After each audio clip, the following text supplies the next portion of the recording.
Los recientes y espectaculares descubrimientos de Sipán y otros yacimientos han dado un vuelco a lo que creíamos saber de los moches. Ahora conocemos que los jefes mochicas poseían una inmensa riqueza y la usaban para sufragar obras de arte de una habilidad y belleza incomparables. Sabemos también que bebían sangre humana en ceremonias de sacrificio y que idolatraban a un dios que exigía ofrendas humanas. Estos nuevos conocimientos nos llevan a una pregunta tan misteriosa como dolorosa. ¿Cómo puede un pueblo crear un arte tan hermoso y al mismo tiempo rendir un culto tan cruel? La certeza de que los moches practicaban sacrificios humanos es prácticamente incuestionable. Todos los participantes en el ceremonial han sido descubiertos.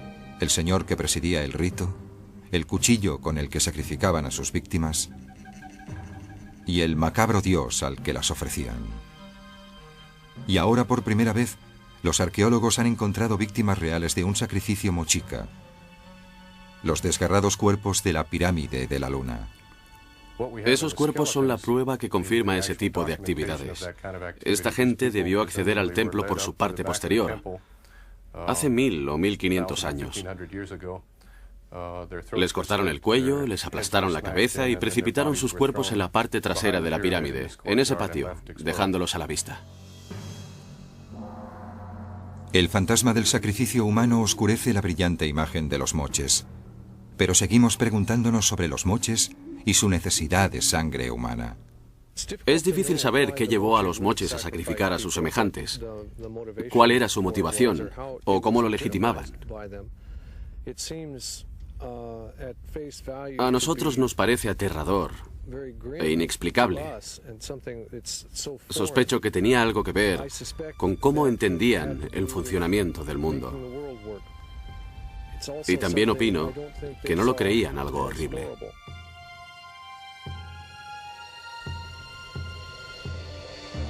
Para los estudiosos como Christopher Donan, la elegancia y la espiritualidad del arte mochica redime incluso los aspectos más oscuros de su civilización. Creo que esta violencia tan presente estaba bajo control en la sociedad mochica. Desempeñaba su papel, se llevaba a cabo en ocasiones muy específicas. Nunca se infligía maltrato a mujeres o a niños. Creo que la practicaban casi como los caballeros medievales, vestidos muy elegantemente, aunque luchaban en combates uno a uno, cuerpo a cuerpo. Se decoraban con penachos y ornamentos nasales y pendientes, todo tipo de joyas, cosas que seguramente eran un estorbo, pero era algo muy importante. Tenía que ser turbadoramente hermoso. Eran hombres adultos que se prestaban voluntariamente a participar en este combate ceremonial. El perdedor del combate era sacrificado, obedeciendo sin lugar a dudas, con fines religiosos. No creo que los moches fueran un pueblo de gente maliciosa, gratuitamente violenta. Los arqueólogos insisten en que no debemos proyectar nuestros principios morales en los moches y que no debemos precipitarnos en apuntar al pasado con dedos acusadores. Nosotros, en nuestra sociedad, en el mundo de los albores del siglo XXI, hacemos guerras en las que enviamos al sacrificio a nuestros jóvenes.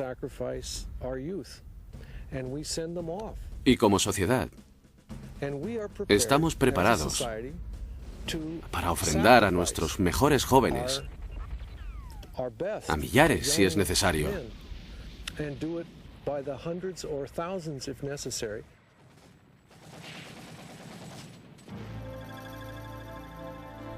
Aún así, la atroz visión de los cuerpos retorcidos y masacrados nos persigue y nos reclama una explicación.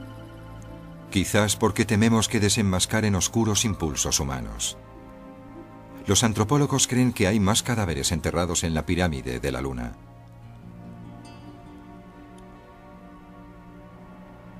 Pero las razones de su sacrificio puede que no se encuentren en estos restos humanos, sino en la tierra que los cubría.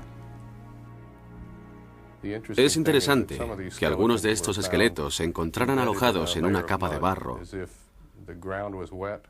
como si el suelo hubiese estado mojado cuando les mataron, o como si hubiese llovido sobre ellos después de dejarlos ahí. La lluvia es muy poco común en la costa norte de Perú, y en general solo aparece tras un acusado cambio de tiempo. Quizás algunos de estos prisioneros fuesen sacrificados para obtener lluvia. ¿Sacrificaban los moches seres humanos para traer lluvia a su sedienta y desierta tierra? La teoría tiene su lógica, pero hay quien cree que cuando inmolaron a sus víctimas en la pirámide de la Luna, los moches intentaban detener la lluvia. ¿Por qué no iban a alegrarse estos moradores del desierto de la llegada de la lluvia? ¿Acaso los moches temían que se cerniese sobre ellos un trágico desastre medioambiental?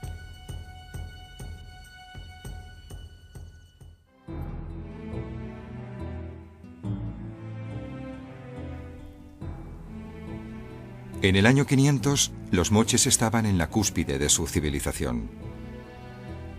Su cultura y sus pirámides dominaban la costa norte de Perú. Pero unas décadas más tarde, los moches luchaban desesperadamente para asegurar su supervivencia, en contra de un destino que ni su destreza tecnológica ni toda la sangre de sus sacrificios pudieron prevenir. ¿Qué imparable adversario hizo hincar la rodilla a los poderosos moches? Este rival no era otro que el Niño. De vez en cuando las aguas del océano frente a la costa de Perú se calientan mucho más de lo normal. Los científicos llaman a este extraño fenómeno el Niño, por la corriente oceánica que creen que lo origina. El agua caliente hace que llueva abundantemente sobre la sedienta costa peruana, y las lluvias acarrean desastres. En 1982 y 1983, el Niño devastó el norte de Perú. Algunas zonas desérticas fueron golpeadas por metros cúbicos de lluvia en muy poco tiempo. No es difícil imaginar lo que las lluvias de El Niño harían a los canales de irrigación y a las ciudades de ladrillos de barro de los moches.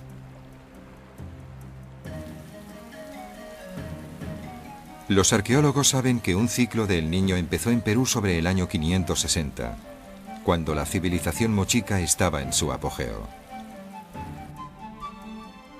Las lluvias torrenciales disolvieron los edificios de adobe y se llevaron por delante la red de canales de irrigación. Ríos de barro avanzaban hacia el mar y este respondía escupiendo toneladas y toneladas de arena. Esta inclemente arena enterró ciudades y ahogó la irrigación. Las cosechas murieron. Ni siquiera el mar podía alimentar a decenas de miles de personas. Los moches empezaron a morir de hambre. Mientras los ingenieros mochicas se comprometían en reconstruir los canales, los sacerdotes suplicaban a sus dioses, quizás ofreciéndoles más y más sangre, con la esperanza de que les escucharan. Eso podría explicar el terrible destino de las víctimas de la pirámide de la Luna. Pudieron ser sacrificados en un desesperado intento de aplacar al decapitador y sus cuerpos lanzados al barro empapado por la lluvia.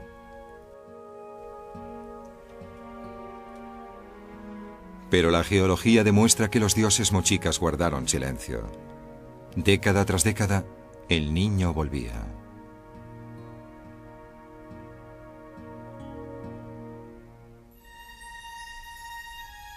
Los moches lucharon valientemente.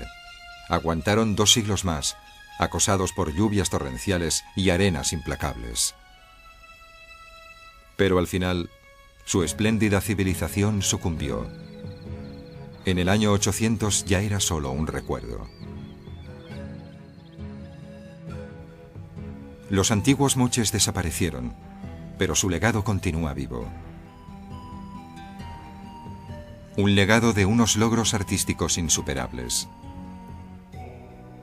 pero también de cruentos ritos de muerte.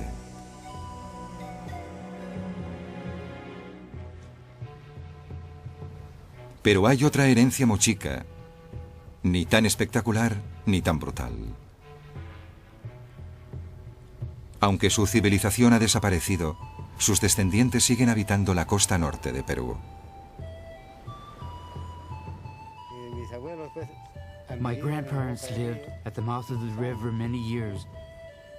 But before that, there were other fishermen. My grandfather learned from those fishermen. My father learned from my grandfather, and then I learned from my father.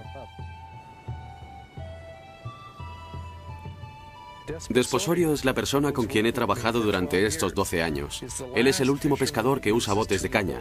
Confecciona sus botes tal y como lo hacían los antiguos pescadores mochicas, usando sus mismas técnicas. Ata sus redes de la misma manera. Encontramos muchos objetos como estos. A menudo nos topamos con ellos en las sepulturas de los hombres. Nunca se encuentran en las tumbas de las mujeres, solo en las de los hombres. Y un día, al encontrarnos con uno mientras excavábamos una tumba, le pregunté a Desposorio, ¿qué crees que es? ¿Tienes alguna idea? Me miró muy sorprendido y dijo, sí, claro. Y yo dije, ¿qué? Son mayeros, me dijo. Y yo pregunté qué era un mayero. No podía creer que no lo supiéramos. Así que nos explicó que eran para tejer redes. Y le pregunté cómo se usaba. Sacó un poco de hilo de nuestro equipo de excavación y empezó a tejer una.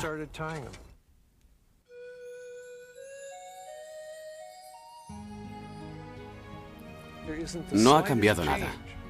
Casi no hay diferencia entre lo que vemos representado en la cerámica mochica del año 300 después de Cristo y lo que él hace aquí, en esta playa. Todo esto, la sensación de que esa cultura sigue viva, enriquece aún más esta experiencia. No se pueden ni imaginar la alegría que supone ver a sus descendientes, que todavía estén aquí y que sean un pueblo impresionante. Es la alegría más grande de mi vida. Quizás nunca descifremos todos los secretos de los moches. Sin relatos escritos, gran parte de su grandeza se ha perdido para siempre.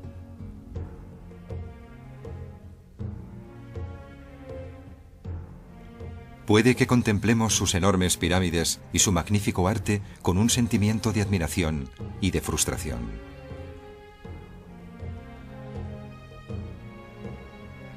Puede que nos sintamos a punto de conocerles, pero que aún así nunca lo logremos. ¿Quién sabe lo que habría conseguido este admirable pueblo si la naturaleza no les hubiese aplastado tan cruelmente? Hoy en día, solo podemos imaginar lo que los moches podrían haber logrado.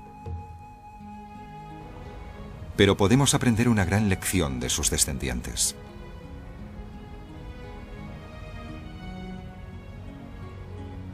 Las grandes civilizaciones atraviesan la historia como brillantes estrellas fugaces, para acabar difuminándose en la oscuridad del tiempo. Pero al final, la vida humana perdura. Es una verdad que descubrimos en nuestro viaje, en busca de los grandes tesoros de la arqueología.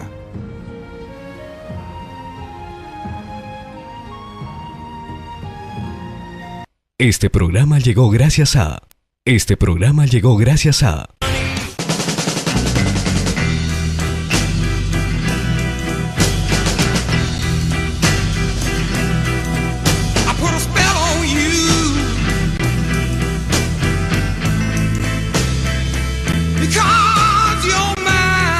Una noche en el bar, un almuerzo empresarial, una cena familiar. Vichayo Resto Bar. Bueno para cualquier ocasión.